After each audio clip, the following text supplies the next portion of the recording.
ആത്മീയതയിലേക്ക് പ്രവേശിക്കുന്ന മിക്കവരെയും ആദ്യം ആകർഷിക്കുന്ന ഒന്നാണ് യോഗാശാസ്ത്രം. യോഗ അശാസ്ത്രീയമായ ഒന്നാണ് എന്ന് പലരും സമർത്ഥിക്കുന്നുണ്ട്. എങ്കിലും ഈ ശാസ്ത്രത്തെ കൃത്യമായി മനസ്സിലാക്കിയവർക്കും മുടങ്ങാതെ പ്രാക്ടീസ് ചെയ്യുന്നവർക്കും അതിൻ്റെ സത്യാവസ്ഥ അറിയുവാൻ കഴിയും.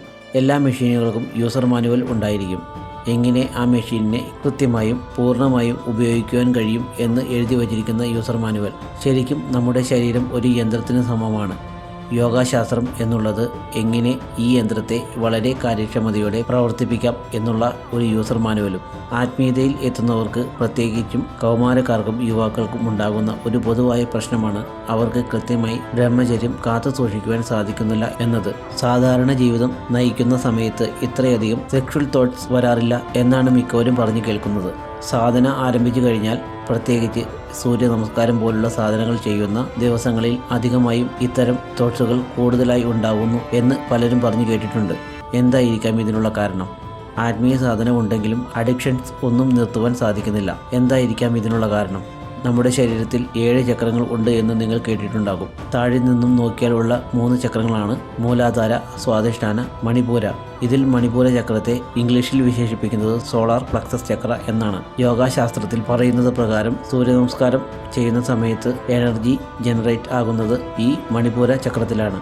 ഈ എനർജിയെ യോഗയിൽ കണക്കാക്കുന്നത് ഒരു അഗ്നിക്ക് തുല്യമായാണ്. ഈ അഗ്നിയെ പരമ്പരാഗതമായി വിളിച്ചു പോരുന്നത് ജഠരാഗ്നി എന്നാണ്. മണിപൂര ചക്രം സ്ട്രോങ് ആയവരിൽ എപ്പോഴും ഒരു തീ ഉണ്ടാകും. അതായത് അവരുടെ തീരുമാനങ്ങൾ ഉറച്ച തീരുമാനങ്ങൾ ആയിരിക്കും. ഈ ഒരു ചക്രം ഇൻബാലൻസിൽ വരുമ്പോഴാണ് ഉറച്ച തീരുമാനങ്ങൾ ഇല്ലാതെ വരുന്നതും കോൺഫിഡൻസ് കുറഞ്ഞു വരുന്നതും. ഈ ഒരു ചക്രം കൃത്യമായി ആക്ടിവേറ്റ് ആയവരിൽ എപ്പോഴും ഒരു നിശ്ചയദാർഢ്യം കാണുവാൻ സാധിക്കും. അതായത് അവരെടുത്ത തീരുമാനങ്ങളിൽ നിന്നും അവർ ഒരിക്കലും എന്തു തന്നെ സംഭവിച്ചാലും പിന്മാറുകയില്ല. സൂര്യ നമസ്കാരം ചെയ്യുന്ന സമയം എനർജി ഉണ്ടാകുന്നത് മണിപൂരക ചക്രത്തിൽ ആണ് എന്ന് പറഞ്ഞല്ലോ.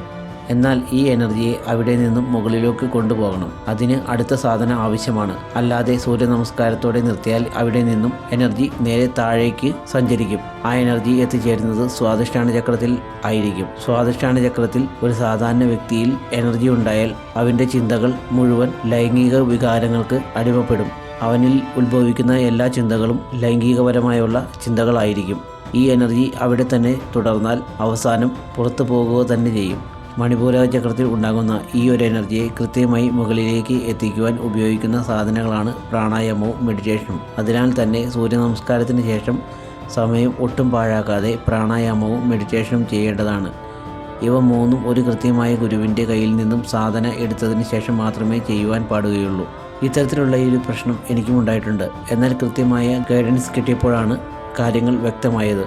യോഗ കൊണ്ട് എൻ്റെ ജീവിതത്തിൽ ഒരുപാട് ഗുണങ്ങൾ ഉണ്ടായിട്ടുണ്ട്. അതിനെക്കുറിച്ച് വിശദമായി വേറൊരു വീഡിയോയിൽ പറയാം. ഈ ഒരു വീഡിയോ നിങ്ങൾക്ക് ഇഷ്ടമായി എങ്കിൽ ലൈക്ക് ചെയ്യുക, ചാനൽ സബ്സ്ക്രൈബ് ചെയ്യുക. എല്ലാവർക്കും നന്ദി.